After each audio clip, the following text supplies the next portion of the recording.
Pour l'astuce du jour, on va voir comment faire une version sucrée de l'épeautre.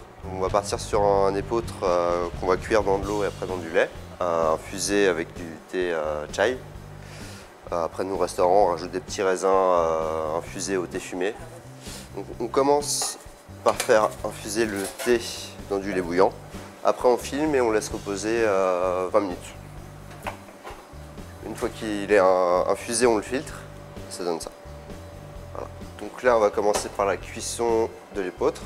Donc on met un peu d'eau, un peu de gros sel. Il faut compter à peu près à 60 grammes par personne. On remue, ça attache facilement au fond. Dès que ça a repris l'ébullition, on met sur feu moyen. Faut pas que ça aille trop vite, sinon le grain va éclater et ça va faire une bouillie pas bonne. Ce qu'on cherche, c'est d'avoir gardé la texture du grain.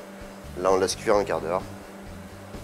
Et là, on le met dans le lait qu'on a légèrement sucré, histoire que le lait n'attache pas au fond.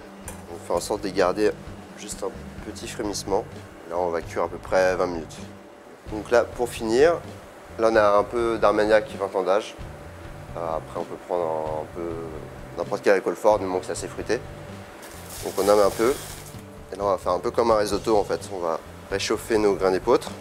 On va mettre nos petits raisins au thé fumé. Là, on va juste mettre un peu de crème anglaise pour réchauffer tout doucement.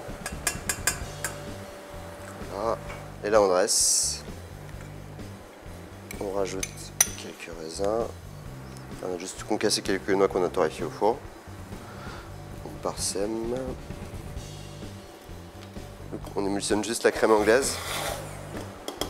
Voilà comment faire un dessert original et sans gluten.